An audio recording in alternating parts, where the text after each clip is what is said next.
questionner, ben, qu'est-ce que je faisais à l'adolescence? Qu'est-ce que j'aimais? Dans quoi est-ce que j'étais bonne? Puis plus je me questionnais, plus je réalisais qu'il y a beaucoup de choses qui me dirigeaient vers l'enseignement. Parce que quand j'avais 15 ans, ben, mon emploi à temps partiel, c'était que j'étais tuteur de français. J'aimais le français déjà, puis j'aimais ça être tutrice. Et puis, je gardais des enfants. Et puis, quand j'étais à l'université, comme emploi à temps partiel, un midi par semaine, j'allais dans une école élémentaire, pas loin de mon université, puis j'enseignais le français aux enfants de première année pendant qu'ils dînaient. Et puis, 2 fois par semaine, un autre emploi à temps partiel que j'avais quand j'étais à l'université, c'est que j'allais dans une garderie. Et puis, je remplaçais les éducatrices pendant leur pause, puis leur temps de formation, puis j'étais avec leur groupe. Donc, je voyais que par mes choix personnels, je m'étais déjà démontré que j'étais intéressée par le monde de l'éducation. Puis j'étais intéressée aussi par la langue française. Donc, j'ai dirigé, puis à l'université, les cours que je préférais, c'était mes cours de littérature puis mes cours de psychologie. J'ai fait une mineure en psychologie parce que j'adorais apprendre au sujet de la psychologie sociale, puis le développement des adolescents, puis plein de choses comme ça. Donc, c'est en questionnant ce que j'avais aimé, puis dans quoi je me sentais bien, puis quelle différence je voulais faire, bien, ça m'a dirigée vers les lettres françaises et puis vers l'éducation. D'accord? Ensuite, quand j'ai fondé une famille, bien, à titre de jeune enseignante, bien sûr, comme la majorité des enseignants, j'ai commencé à m'impliquer dans du parascolaire, puis à donner de mon temps, le soir, la fin de semaine, des choses comme ça. Moi, je ne suis pas une grande sportive, alors je n'étais pas coach d'une équipe sportive.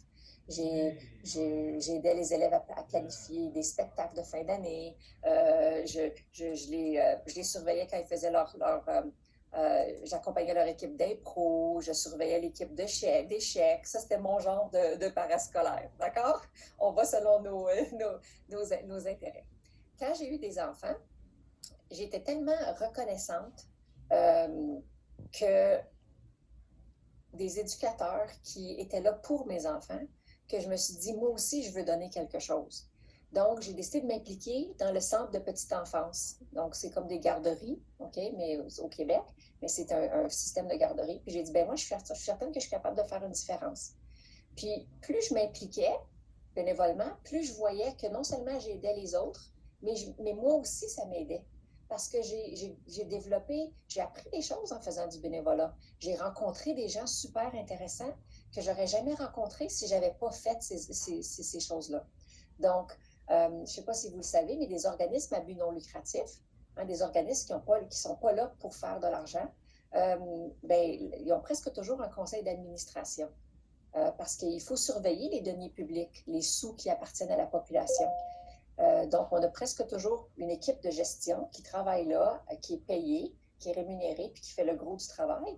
Mais il y a un conseil d'administration qui se rencontre généralement une fois par mois pour faire le constat de ce qui est fait, choisir les grandes orientations, revoir le travail qui est fait. Puis ensuite, on fait des sous-comités qui nous aident à accompagner l'organisme dans différentes façons selon leurs besoins. Donc, quand j'étais présidente du conseil d'administration du Centre de la petite enfance, ben, je me suis dit, ils ont besoin de revoir leur grille d'observation du comportement des enfants. Ben, moi, parce que j'étais enseignante, je savais que je pouvais les aider de cette façon-là. Puis, chaque parent qui était membre du conseil d'administration avait tout un bagage d'expériences différentes. Donc, tout le monde pouvait contribuer. C'est comme ça que les organismes à but non lucratif peuvent bien fonctionner. C'est quand tout le monde ensemble partage leurs expériences, puis amène un peu de leurs compétences. Donc, pendant environ 5 ans, j'étais présidente de Centre de la petite enfance, donc un grand centre de la petite enfance, puis un petit centre de la petite enfance, et puis aussi des petites garderies en milieu familial. Puis j'ai beaucoup appris. J'ai appris l'importance de la participation des parents, puis j'ai appris à voir la perspective des parents. Donc, moi, je suis dans le monde de l'éducation. Pensez-vous que c'était utile pour moi de voir la perspective des parents? Oui, la réponse, c'est oui. D'accord? J'ai reçu un appel à un moment donné d'une de ma meilleure amie qui m'a dit, Marie-Josée, il y a un organisme à but non lucratif dans lequel je crois beaucoup qui a des besoins en ce moment. Ils sont prêts. Ils ont vraiment des problèmes, là, et puis ils ont besoin d'être restructurés. Donc là, elle faisait des appels pour trouver des amis qui étaient prêts à bâtir un conseil d'administration pour aider l'organisme à se restructurer. OK? Donc, j'ai dit oui, bien sûr, parce qu'elle a dit le nom de l'organisme, c'était Naissance, Renaissance Outaouais. Vous vous rappelez tantôt qu'est-ce que je vous ai dit que je voulais faire quand j'étais adolescente? Hein? N'est-ce pas? Bien, tout d'un coup, j'avais un appel qui me disait, est-ce que tu veux venir aider un organisme dont les buts sont les suivants? Aider les femmes qui sont en train d'accoucher, donner du répit aux femmes qui sont monoparentales puis qui ont des besoins parce que leur enfant est encore en bas âge, et puis aider les familles en deuil périnatal, et puis aider les femmes qui ont besoin d'aide pour apprendre à allaiter leur enfant. Parce que c'est pas toujours facile. Donc là, moi, bien évidemment, c'est un organisme qui colle vraiment à mes valeurs. Donc, j'ai dit bien sûr. Donc là, pendant à peu près 4-5 ans, je dirais, j'ai donné un peu de temps à cet organisme-là. Puis j'ai aussi suivi ma formation de marraine d'allaitement. Puis moi aussi, je suis devenue une marraine d'allaitement. Donc ça aussi, c'était une autre forme de bénévolat. Donc, soit au téléphone où j'allais dans les familles, puis j'aidais les nouvelles mamans à apprendre à allaiter leur bébé. D'accord? Puis ça, c'est tout ça pendant que moi, je faisais mon emploi à temps plein en tant qu'enseignante. Mais j'ai beaucoup appris de ces rencontres-là avec ces familles-là. Ensuite, dans mon enseignement, j'ai fait un transfert de l'enseignement à l'orientation scolaire en prenant des cours supplémentaires. Puis je suis devenue conseillère d'orientation. Bien, quand j'allais en conférence, moi, je trouvais que j'apprenais beaucoup. Puis j'aimais beaucoup la conférence qui était organisée par Oscar Akoso. Oscar Akoso, OSCA, c'est Ontario School Counselors Association. Puis Akoso, c'est en français, Association des conseillers d'orientation scolaire de l'Ontario. Bien, comme je trouvais que j'apprenais beaucoup quand j'allais dans leurs ateliers, quand eux ont dit, bien, est-ce que tu voudrais offrir un atelier? Bien sûr, je me suis portée volontaire. Donc, avec les années, je suis passée de participante à participante / animatrice. Ensuite, j'ai dit, ben, je peux les aider plus. Puis, j'ai décidé de siéger sur leur conseil d'administration. Puis après, avec le temps, ben, je suis devenue présidente de leur conseil d'administration. Donc, bénévolement, je suis devenue la présidente d'une association professionnelle provinciale bilingue. Bien, c'était beaucoup de travail, oui, mais faire ce travail-là, ça m'a permis de rencontrer des gens de partout dans la province, puis d'avoir plein de contacts. Mon LinkedIn, presque tous mes contacts, c'est des contacts que j'ai faits en travaillant dans différents domaines communautaires, beaucoup plus que dans le monde du travail. Quand j'étais présidente de cette association-là, on a fait des conférences. Bien, la plus grosse conférence, on avait 500 personnes. Puis c'est moi qui étais la maître de cérémonie pendant 3 jours, avec un collègue. Là, on était 2, on est toujours 2 comme maître de cérémonie. Bien, c'était une belle expérience d'être capable de pouvoir être maître de cérémonie devant un grand groupe de personnes comme ça. Moi, j'ai pensé à mon cheminement, puis je me suis rappelé l'adolescente que j'étais. Quand j'avais votre âge, là, j'aurais pas eu le courage de poser une question en classe. Je répondais toujours aux questions que mon enseignant me posait. Je répondais toujours. Mais lever la main pour être celle qui dit « Moi, je veux parler », jamais. J'étais trop gênée pour faire ça.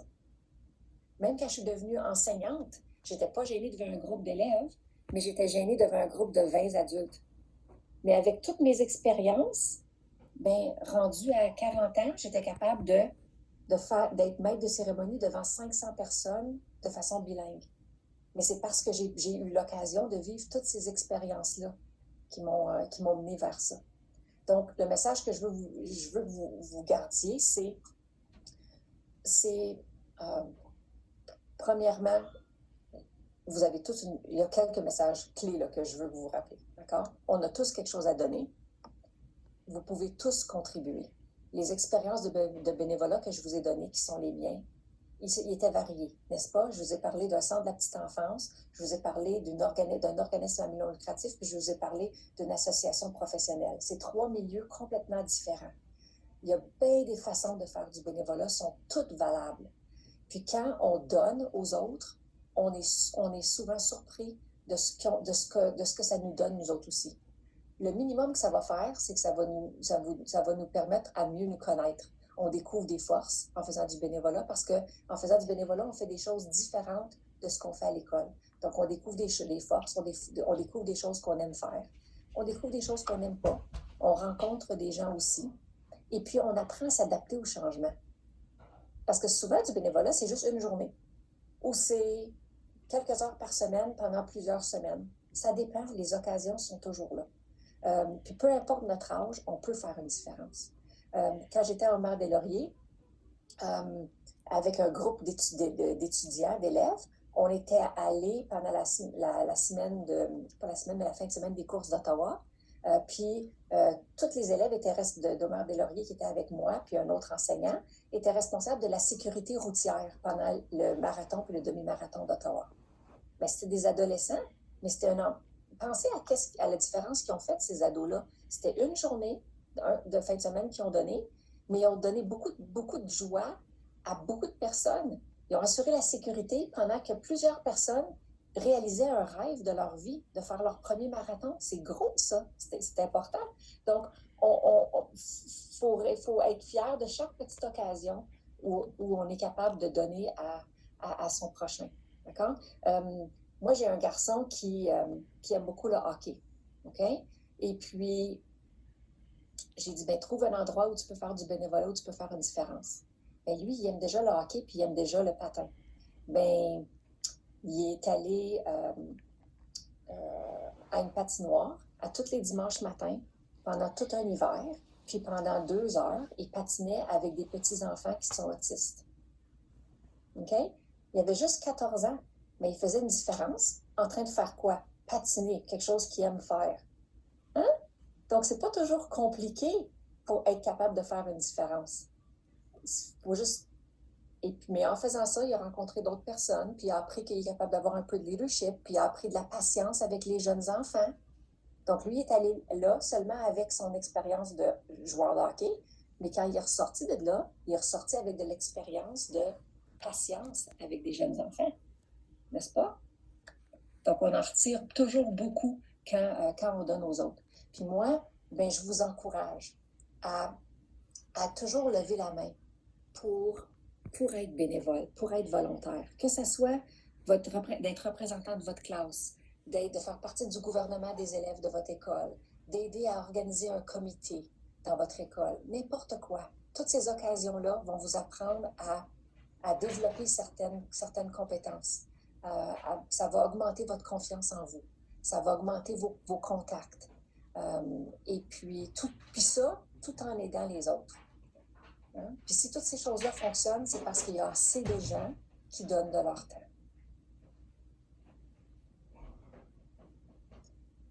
J'ai parlé vite, puis j'ai sauté des choses comme... C'est pas l'étendue du bénévolat du service communautaire que j'ai fait, là, mais comme un autre exemple, c'est, vous savez, toutes les écoles ont toutes des conseils d'établissement ou des comités de parents, n'est-ce pas? Donc, moi, pendant toutes les années que j'avais un garçon au secondaire, je faisais partie du comité de parents. Ce que je sais, à titre de direction d'école, c'est pas toujours facile d'avoir des parents bénévoles. Donc là, je me disais, si je demande aux parents de ma communauté scolaire d'être bénévoles, moi, il faut que je sois bénévole pour la communauté scolaire de quelqu'un d'autre.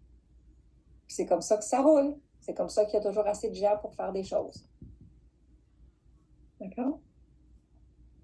Est-ce que vous avez des questions?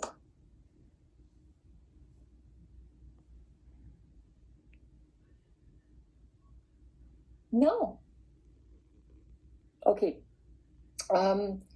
Je vais vous nommer une couple d'autres emplois que j'ai eus pour que vous voyez comment on peut faire un lien entre des petits emplois à temps partiel quand on est jeune, puis qu'est-ce qu'on fait plus tard. OK? Je vous ai parlé tantôt de tutorat, des choses comme ça. Quand j'avais 20 ans, 21 ans, 19-20 ans en fait, j'étais préposée aux soins bénéficiaires. Est-ce que vous savez ce que c'est ça? Les préposés aux soins? On en parle beaucoup dans les nouvelles depuis la dernière année, depuis COVID. Des personnes qui s'occupent des personnes âgées dans des foyers de personnes à la retraite. Ça veut dire que c'est moi qui donnais les soins personnels à ces personnes-là, qui les changeait, qui les lavait, qui les nourrissait. D'accord? Puis, c'est ce que je faisais comme emploi à temps plein pendant l'été, puis à temps partiel pendant l'année scolaire. Ça m'a... Je suis pas dans ce domaine-là. En ce moment, je travaille pas dans le domaine de la santé. Mais je peux vous dire qu'avoir travaillé un petit peu dans le domaine de la santé, ça m'a appris beaucoup, beaucoup au sujet de l'importance d'écouter les gens qui sont en train d'expliquer leur souffrance ou de partager une peine. Puis pratiquer notre écoute active, c'est vraiment important quand on s'en va en éducation. Puis quand j'étais conseillère d'orientation, ça m'a beaucoup servi d'avoir développé mon écoute active. C'est une des choses qui sont les plus importantes à faire quand on travaille avec des gens qui sont alités, qui sont pris dans leur lit, puis à qui on est en train de donner des soins personnels. Une des choses les plus importantes, c'est de préserver leur dignité puis de les écouter.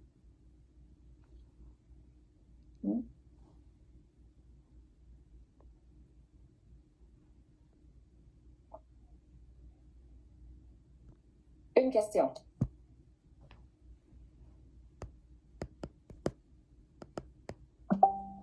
Oui, Megan, qui a levé la main. Alors, est-ce que vous pouvez dire 2 rôles ou responsabilités de vous dans la communauté? Des rôles ou des responsabilités que j'ai dans la communauté. En ce moment, en ce moment, je suis, vous savez, je suis directrice du pavé, mais je suis aussi directrice du service éducatif. Est-ce que tu parles des rôles que j'ai eus dans la communauté non payée, tu veux dire? Juste sachant ton emploi, comme quel rôle est-ce que ça sera dans la communauté, comme 2 rôles particulièrement. Comme ça, je peux juste les écrire. C'est ça. Donc, en ce moment, je suis directrice, comme je l'ai dit, de service éducatif. Avant ça, j'étais directrice d'école. Avant ça, j'étais conseillère d'orientation. Puis avant ça, j'étais enseignante. Donc, mon travail à temps plein, ça a toujours été dans le monde de l'éducation. Et puis, je ne changerai pas cette décision-là pour tout l'or du monde parce que j'ai rencontré tellement de jeunes fantastiques et d'enseignants aussi fantastiques dans ma carrière. Et puis, je ne peux pas imaginer d'avoir choisi un emploi où je me serais dit aussi souvent qu'on est capable de faire une différence à tous les jours. Donc, c'est vraiment valorisant d'être capable d'accompagner des jeunes. Maintenant, comme rôle dans ma communauté, je pense qu'on joue beaucoup de rôles dans notre vie. Je joue un rôle à titre de directrice, mais je joue un rôle à titre de maman aussi. J'ai un adolescent à la maison, puis j'ai un jeune homme adulte aussi à la maison, puis j'ai un rôle d'épouse aussi, puis un rôle de fille, parce que j'ai des parents qui sont plus âgés, puis des choses comme ça. On joue plein de rôles dans une société. J'ai joué le rôle de marraine d'allaitement. Ça, c'est un rôle bénévole que j'ai beaucoup aimé. Ça m'a rapproché, être près de jeunes mères qui étaient en train de vivre cette étape importante-là de leur vie. C'est quelque chose que j'ai beaucoup aimé comme rôle. Quand j'étais présidente de Oscar Akoso, c'est un rôle que j'ai beaucoup aimé parce que j'ai pu protéger le bilinguisme de l'association. J'ai pu contribuer au développement professionnel de conseillers d'orientation. Et puis, je sentais que je faisais une différence pour beaucoup d'éducateurs. Donc, ça, c'est un autre rôle que je pourrais vous nommer. Quand? Iba.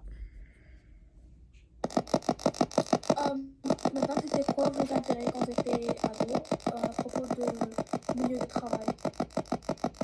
J'ai pas entendu, il y avait un gros bruit. Est-ce que tu pourrais répéter la question?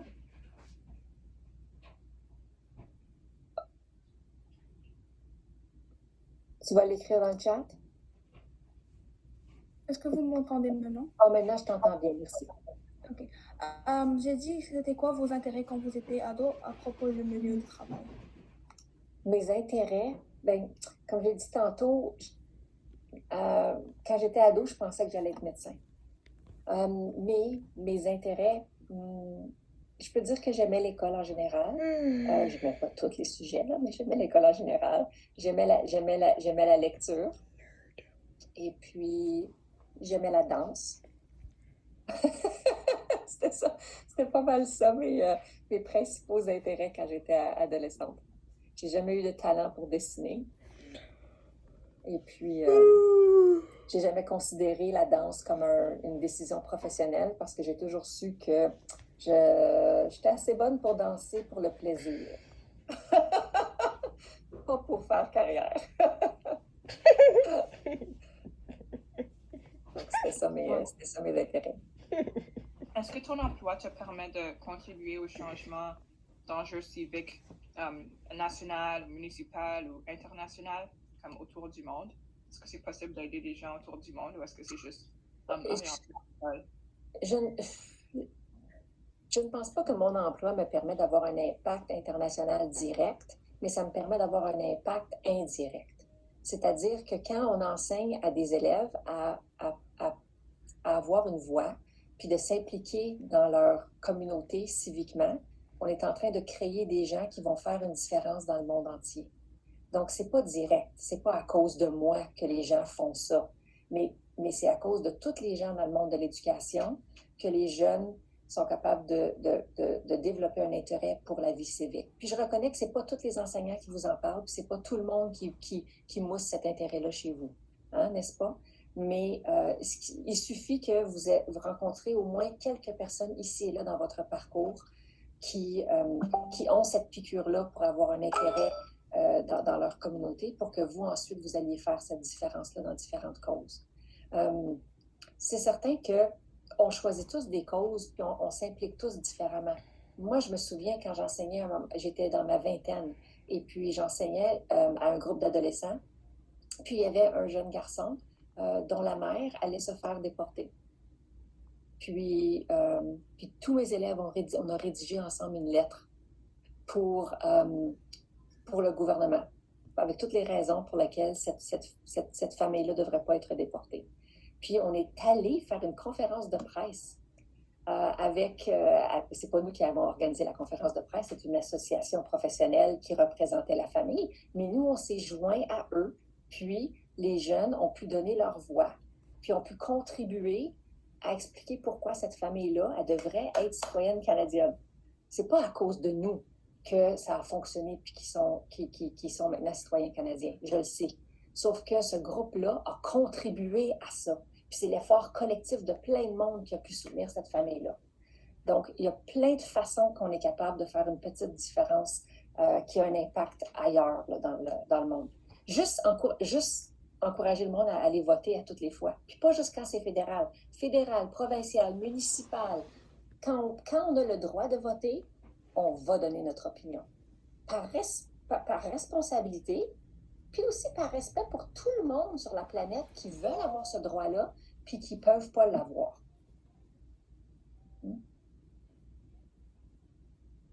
Mm-hmm. Est-ce qu'il y a une dernière question ou je vous quitte? Bye. Ça va, Mme Fraser? Bye. Je peux quitter. Je sais que j'ai parlé rapidement cet après-midi. Je suis désolée. Oui, mais c'est super. On a quand même eu beaucoup de contenu, puis je peux révisiter quelques affaires avec eux au pire. Alors, un gros merci d'avoir pris quand même le temps de venir en classe. Certainement, et tous reconnaissants. Et passez une belle journée. Hiba va peut-être ajouter un petit peu. Avant d'y aller, madame, on voulait vous remercier d'avoir accepté l'invitation d'être parmi nous aujourd'hui et aussi de partager votre carrière avec nous. On vous souhaite une bonne journée et merci. Merci beaucoup. Merci de votre accueil. Je vous encourage à persévérer. Je sais que c'est pas facile ce que vous vivez en ce moment, mais je suis vraiment fière de vous. Profitez de votre... je sais que vous avez des examens la semaine prochaine ou des tâches à remettre, je le sais. Donnez-vous un petit horaire là, où vous faites des petits blocs de travail ici et là pendant la fin de semaine, mais donnez-vous aussi du temps pour vous reposer. Puis je vous reparlerai peut-être pas avant la semaine de relâche, mais profitez-en. Hein? Dormez tard, veillez tard, changez toutes vos habitudes. Hein? Oui, madame. Oui. Vous avez parlé des études que vous avez dû compléter oui. OK, vous avez parlé de ça. Est-ce que vous avez parlé des valeurs que vous détenez en tant que directrice du PAB comme personnel? OK.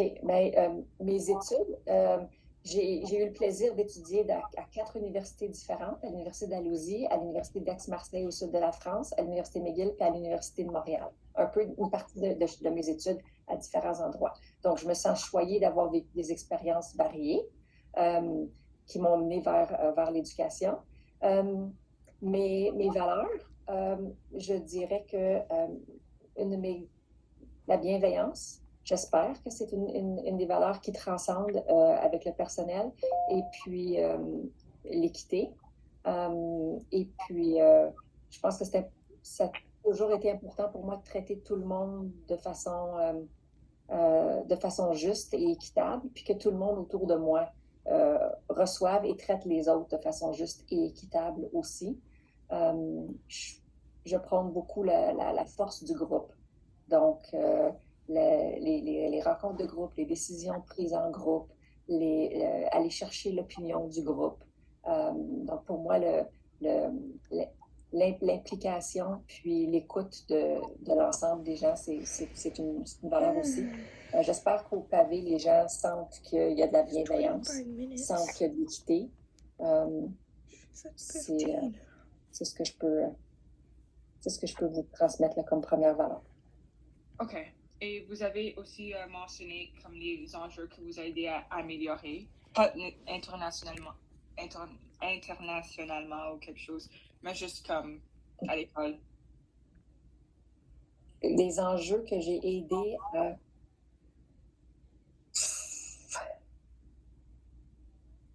Des gros enjeux.